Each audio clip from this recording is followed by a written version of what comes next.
Compensation విషయంలో నిన్న చంద్రబాబు నాయుడు గారి సుపుత్రుడు మాట్లాడుతూ ఆయన మాట్లాడిన మాటలు చూస్తే నిజంగా నాకు ఆశ్చర్యం కనిపిస్తుంది.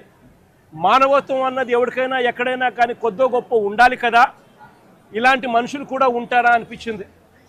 నిజంగా ఆయన అంటాడు 1,72,00,000 ఇస్తా ఉన్నాము అని చెప్పి. నాకు ఆశ్చర్యంగా నేను అడుగుతా ఉన్నా, అయ్యా లోకేష్ గారు, ఈ 1,72,00,000లో మీరు ఏదైతే మాట్లాడుతూ ఉన్నారో ఆ ఎంప్లాయీస్కు రైట్ఫుల్గా వాళ్ళకి రావాల్సిందే కదయ్యా నువ్వు ఇస్తూ ఉన్నావు, ఎక్స్ట్రా నువ్వేమి ఇస్తూ ఉన్నావు అని చెప్పి నేను అడుగుతా ఉన్నా. ఈ ఎంప్లాయీస్కి రావాల్సిన గ్రూప్ ఇన్సూరెన్స్ అయితేనేమి, ప్రావిడెంట్ ఫండ్ అయితేనేమి, గ్రాట్యుటీ అయితేనేమి, రిస్క్ ఇన్సూరెన్స్ అయితేనేమి, వీటి నేపథ్యంలో 1.45 crores వాళ్ళకే రావాలా. ఆ తర్వాత కంపెనీనే మరో 25 లక్షలు ఇస్తూ ఉంది. అది కూడా విశాఖపట్నం స్టీల్ ప్లాంట్ కంపెనీయే ఇస్తూ ఉంది. కేవలం ప్రైమ్ మినిస్టర్ రిలీఫ్ ఫండ్ కింద కేవలం 2 లక్షల రూపాయలు అదనంగా ఎక్స్గ్రేషియా కింద వస్తూ ఉంది. రాష్ట్ర ప్రభుత్వం నుంచి 0 రూపాయి అంటే రూపాయి కూడా ఇవ్వడంలే. మరి నేను అడుగుతా ఉన్నా, ఇక 1.72 crores ఇంకొకటి నువ్వు ఇచ్చేదేందయ్యా బోడీ, అని అడుగుతా ఉన్నా. వాళ్ళకి రావాల్సిందే, వాళ్ళ హక్కుగా వాళ్ళకి రావాల్సిందే వాళ్ళకు వస్తూ ఉంది. వాళ్ళకి అది ఇస్తూ ఉన్నారు, అది వాళ్ళకి ఇస్తూ ఉన్నారని మీరు చెప్తా ఉన్నారు. ఇది నిజంగా ధర్మమేనా, న్యాయమేనా అడుగుతా ఉన్నా. ఇదే విశాఖపట్నంలో ఇంతకుముందు మా హయాంలో ఇలాంటి ఒక దుర్ఘటన జరిగితే అక్కడ కూడా మనుషులు చనిపోతే ఎంతమంది చనిపోయినారు? ఎల్జీ పాలిమర్స్లో అప్పట్లో కూడా ఒక దుర్ఘటన జరిగి 14 మంది అప్పట్లో చనిపోయిన ఘటన జరిగితే రాష్ట్ర ప్రభుత్వం ఎలా స్పందించింది? వెంటనే ముఖ్యమంత్రి ఇక్కడికి వచ్చి, అంటే జగన్ ఇక్కడికి వచ్చి ఏకంగా కోటి రూపాయలు చనిపోయిన కుటుంబాలకు ఇచ్చి ఆదుకున్న పరిస్థితులు బహుశా దేశ చరిత్రలో ఎక్కడా కూడా జరగలేదేమో.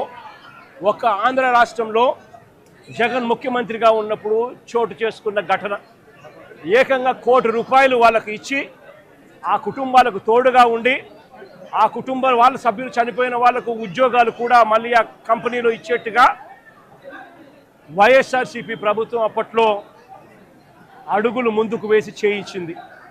నేను అడుగుతా ఉన్నా, ఈరోజు ఈ ప్రభుత్వం చంద్రబాబు నాయుడు గారి ప్రభుత్వం స్పందిస్తూ ఉన్న తీరు నిజంగా ఎంత అన్యాయంగా ఉంది అని ఒక్కసారి మనస్సాక్షిని అడుక్కోండి మీరు అని చెప్పి నేను కోరుతా ఉన్నా. ఈ ప్రభుత్వాన్ని గట్టిగా డిమాండ్ చేస్తూ ఉన్నాం. వాళ్ళకి రావాల్సింది వాళ్ళకి ఇప్పించడంలో నీ గొప్పతనం ఏమీ లేదయ్యా. వాళ్ళకి రావాల్సిన 1,72 లక్షలు ఏదైతే ఇస్తూ ఉన్నారో, 1,45 లక్షలు వాళ్ళకి రావాల్సింది ఏదైతే ఇస్తూ ఉన్నారో అది గొప్పతనం. నీ గొప్పతనం ఏమీ కాదు. కంపెనీ నుంచి కేవలం 25 లక్షల రూపాయలు మాత్రమే ఆ ఎంప్లాయీస్కు వస్తూ ఉంది. ఈ నేపథ్యంలో నేను చెప్తా ఉన్నాను, అయ్యా అప్పట్లో వైసీపీ ప్రభుత్వంలో ఉన్నప్పుడు ఏ రకంగా అయితే 1 కోటి రూపాయలు ప్రతి కార్మికుడికి ఇచ్చి తోడుగా ఉన్న నేపథ్యం పరిస్థితులు ఏ రకంగా జరిగాయో అదే మాదిరిగా ప్రతి ఎంప్లాయీకి మేము ఇంతకుముందు చేసి చూపించినాం. మేమేదైతే చేసి చూపించినామో అదే మిమ్మల్ని కూడా చేయమని అడుగుతా ఉన్నాం. మేమేమి ఎక్కడా కూడా అన్యాయంగానో లేకపోతే మేము చెయ్యనిది మిమ్మల్ని చేయమని చెప్పి అడగడంలా మేమేదైతే చేశామో అదే చేయమని అడుగుతా ఉన్నాం. వెంటనే వాళ్లకు ఈ 1,45,00,000 అదనంగా వాళ్ళకి ఏదైతే వస్తూ ఉండదో దాంట్లో నీ ప్రమేయం ఏదైతే లేదో వాళ్ళకు సంబంధించిన group insurance, provident fund, gratuity, risk insurance ఈ రూపేణ వాళ్ళకు వస్తూ ఉన్న 1,45,00,000 ఏదైతే వస్తూ ఉందో దానికి అదనంగా మరో 1 కోటి రూపాయలు ఖచ్చితంగా వాళ్ళకి ఇవ్వాలి. వాళ్ళ కుటుంబ సభ్యులకు కూడా అదే మాదిరిగా ఉద్యోగాలు కూడా వెంటనే ఇవ్వాలని కూడా కోరుతా ఉన్నాం. అదే మాదిరిగా నా పక్కన చెల్లి భాగ్యం ఇక్కడే ఉంది. వాళ్ళ కుటుంబం కూడా ఇదే మాదిరిగానే సంవత్సరం 14 నెలల కిందట 14 వాళ్ళ భార్య ఇక్కడే ఉంది. 1/4/2025లో చనిపోయిన పెంటయ్యన్న కుటుంబానికి కూడా ఇదే ప్యాకేజ్ కూడా వాళ్ళకు కూడా వర్తింపచేసి వాళ్ళ కుటుంబానికి కూడా ఇదే మాదిరిగానే ఆదుకోవాలి అని చెప్పి రాష్ట్ర ప్రభుత్వానికి కూటమికి ఇద్దరికీ కూడా గట్టిగా వీళ్ళిద్దరికీ కూడా చెప్తా ఉన్నాం.